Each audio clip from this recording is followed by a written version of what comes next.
What's going on, everybody? In today's video, I'm going to be giving an honest review on the Sitka Incinerator Jacket and the bibs. I acquired this suit about 6 years ago, so I've been running it for a while after me and my dad had a bet on me taking out a cold buck. Basically, he was tired of seeing me just pass this deer over and over, and he was like, you know what, if you take down this deer, I'll get you any suit from Sitka you want. Well, looking back at it, I definitely feel a little bit guilty. I was a college age kid and I didn't fully understand how difficult it is to come by money. So I have a better understanding of it now. And my dad should have just told me, should have put a limit on this. We're a middle class family at the time and work hard for everything you got. So this suit does not come cheap if you've looked at it. I think back then he paid somewhere between $550 and $600 for each item. And yeah, looking back at it, I wouldn't have made him do it. I think it was just a horrible deal. I got the better end of it, but I have been using it. I plan on using it, from another 6 years, basically. I've already got 6 out of it. So when you look at it in the long term, it's been a suit that shows some longevity to it. So that is one positive out of it. But I just wanted to start the review by giving you an overview on the system. And then at the end, I'll give ratings on things like warmth, durability, and quietness, functionality, things like that. But if you want to know more about that story that I just told you, you can go onto our YouTube channel. I'll show an overlay here of the title of the video. It's the story of Sitka 5, I believe. So yeah, if you want to know that full story, you can go back and watch that. It's rather lengthy, but I feel like it has a pretty good story to it, and it kind of led to this video. So we'll go ahead and jump right into the review here on that overview of the whole system. And the Incinerator Jacket and bibs I'm reviewing in this video have since been replaced by the Incinerator Aerolite Jacket and bibs. So it's a new version, and I believe, to the best of my knowledge, with what little research I did on the new one, is the main difference here is that they're using what they call an innovative synthetic fill, and it's a few ounces lighter than the suit that I have, its predecessor. So just keep in mind that the product that I'm reviewing is actually the original version. And from what I can tell, almost nothing has changed as far as where pockets are located, the amount of pockets, same type of zippers, Gore-Tex outside. Like it's pretty much the same suit, maybe just lighter. They've changed the fill a little bit. So do a little bit of due diligence if you are worried about the difference between the suit that I'm going to talk about here that's been it's not being produced anymore. And another thing I'd like to mention there is that you might be able to actually find, you might be able to find that old suit cheaper right now. You might be able to go on somewhere and pick it up for $350, $400, just because it's not being produced anymore. So just something to keep in mind there. But so I wanted to wait and do this review until we had a little bit of snow on the ground, and that will lead me into my first point. The camo pattern you're seeing is Optifade Elevated 2 pattern, and it's the only color option available for this suit. It's strictly for a whitetail setup, and late winter is the time that you're going to be wanting to wear this suit. The gear really isn't bulky at all like you would expect it to be. It's actually designed to cut down on bulk and keep you from having to wear multiple shirts or sweatpants underneath. In fact, I find that it works better when you're only wearing some mid-weight base layers and possibly pair it with like a puffy vest or something like that really packs down well. The suit sort of sucks down to your body and traps the heat in better with the less layering. And another key feature of this suit is that the Gore-Tex fabric is unbelievable. I don't know if you've ever had anything like fishing gear or anything. If it's Gore-Tex, you're not getting wet. So never been an issue as far as waterproof material goes. It's really good with harsh elements. The jacket also features a hood to keep your head protected from the elements. I'll touch on that a little bit later in the ratings.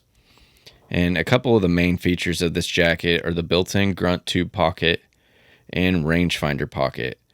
Both of these are very useful and can also be used to store things like rattle bags, wind checkers, hot hands, etc.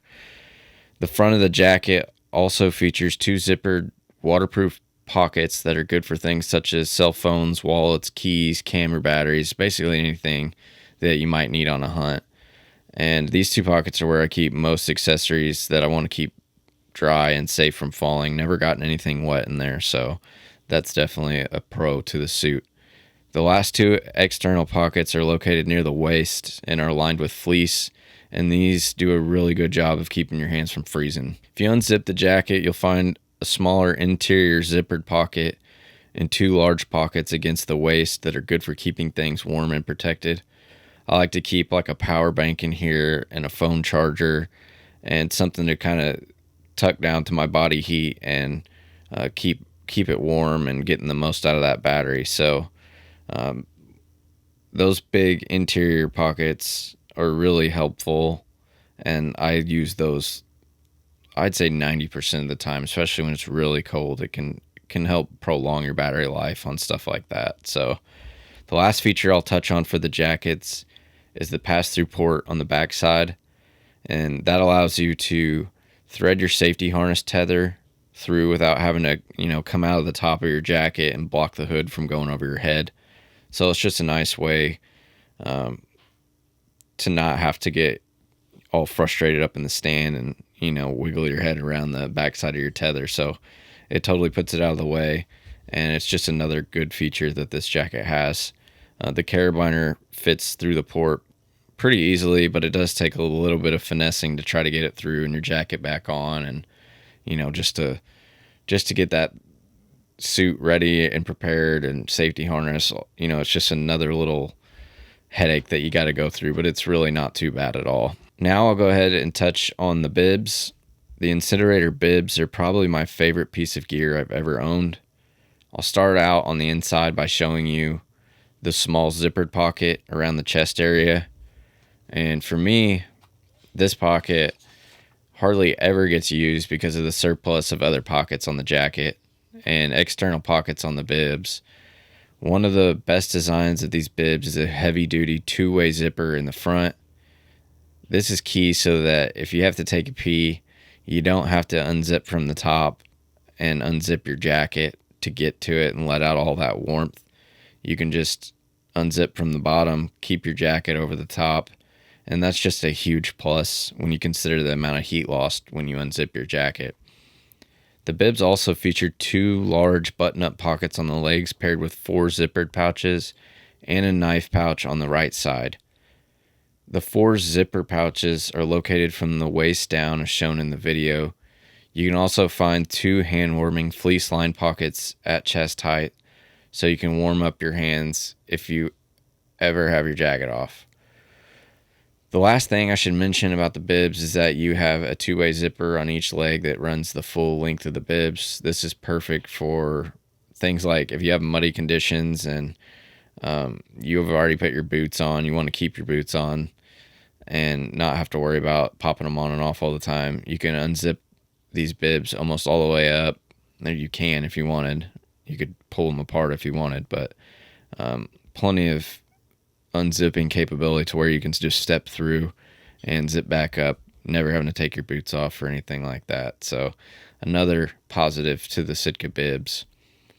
And now I'll go on to the pros and cons of the suit. This is probably something that most people are interested in. If you've clicked on this video, you want to know my thoughts over owning these things for 6 years now. And the first one we'll start out with is the warmth. I think if you're looking at this suit, this is probably the main concern that you have, is how warm is it? I know that this is the main reason I wanted it. I didn't want to freeze my butt off in the late season, and I'll just go ahead and give you the rating of a 5 out of 5. Like, you're not going to get cold in this thing. I've had it out in 0-degree temps multiple times and have done perfectly okay with it. So I've been chilled a few times lately, like the last year or so, and I believe that's because of the fill that was used in the original suit.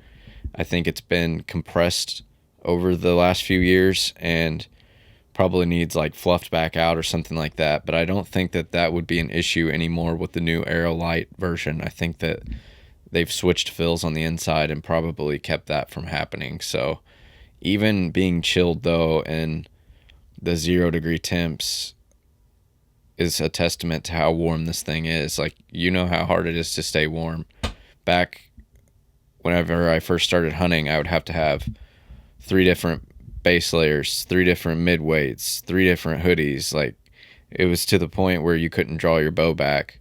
So like, this suit does a really good job of minimizing that bulk like we've touched on and still keeping you warm. Another thing though that we should talk about with the warmth of the suit is that you're not going to be able to wear this thing in on a long walk. I would limit your walks to like 200 yards, which is quite impossible almost. Like, you're almost always going to be going, 300 to 500 yards to get to your stand at a minimum. So if you're going to go over a couple hundred yards, you're going to want to walk in without this suit on. It's that warm. It will make you sweat to death if you try to pack that thing in there 3/4 of a mile. So ask me how I know. And whenever that happens and you sweat on the inside, you're definitely going to get cold that day, no matter how warm the gear is that you're wearing, because all you've done is trap that moisture in there. So yeah, my practice anymore is that I basically walk in with some base layers and some mid-weight layers, and then I have my jacket and I have my bibs rolled up and packed down into my bag. Then when I get to the stand, I go ahead and put that stuff on. It takes probably 3 to 4 minutes, so it's really not as big of a deal as you would think. I would say that don't even try to wear this stuff if it's over 45 degrees. This is definitely like a 0 degree to, I don't know, 30 to 40 degree suit. I do wear it sometimes when it's 40 degrees and I'm extremely warm, but those are usually on like long all day sits where I don't even want to risk getting cold. So don't try to wear it if it's over 50. Like I said, you'll sweat, and I wouldn't even be wearing clothes if I tried to wear it, clothes underneath, if I was trying to wear it in 50-degree weather.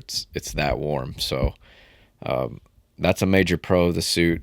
Now we'll move on to durability, and I'm calling that a major pro as well. For the 5 to 6 years that I've owned it, I've never one time washed the suit. And first thing that probably brings to your head is, I bet that thing smells, but it really doesn't.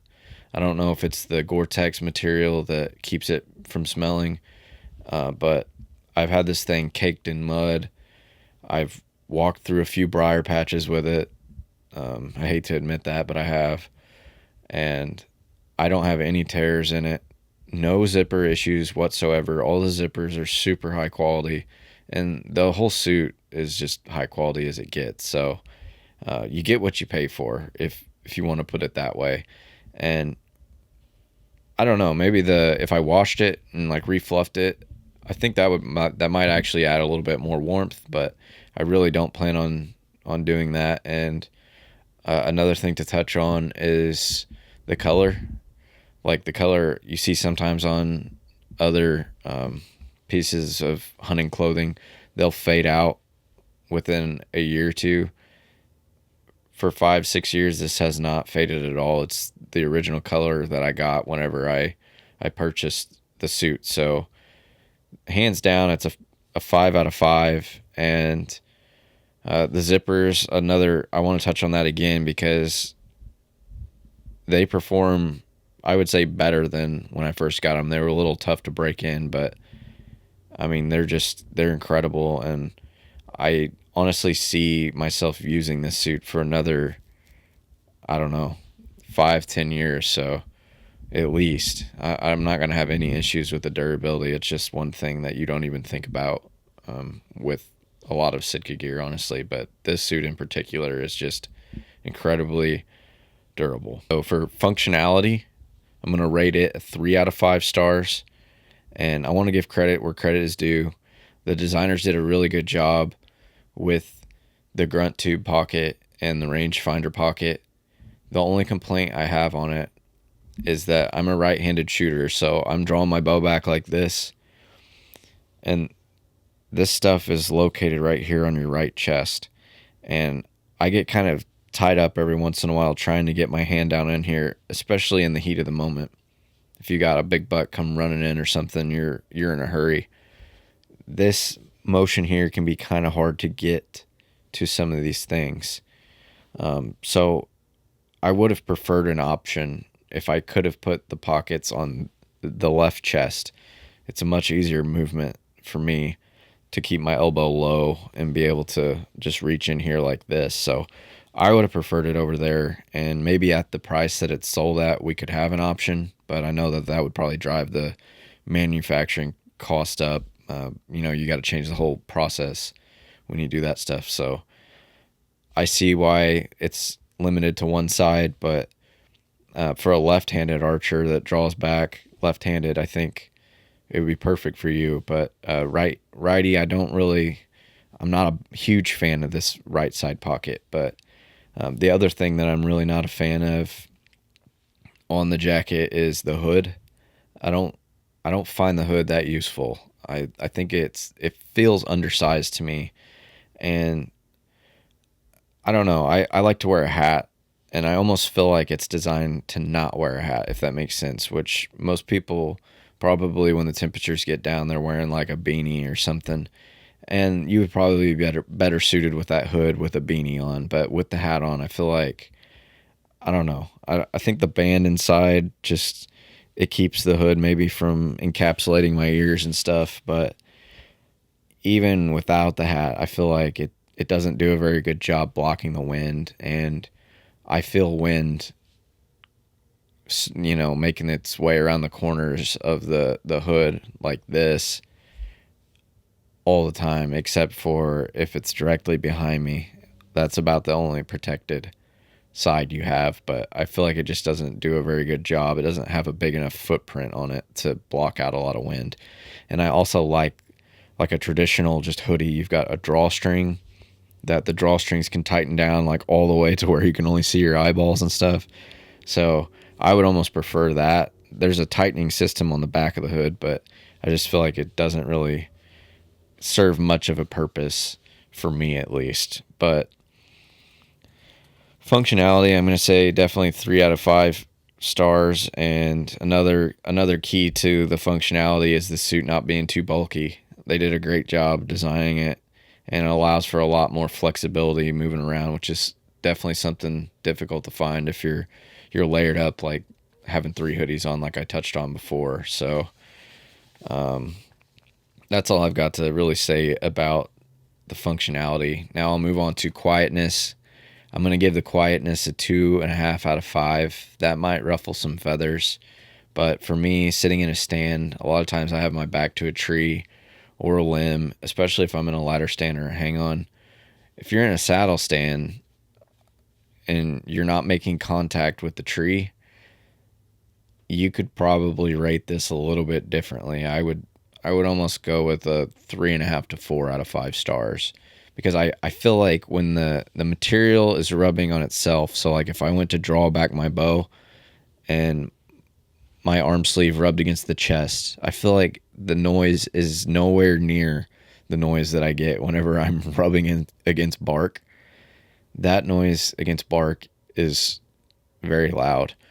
And the only thing I could say about that is, if you're going to buy this suit based on quietness, you're going to be a little underwhelmed. You're going to be a little disappointed in it. And if quietness is the most important thing, I would recommend the Fanatic suit.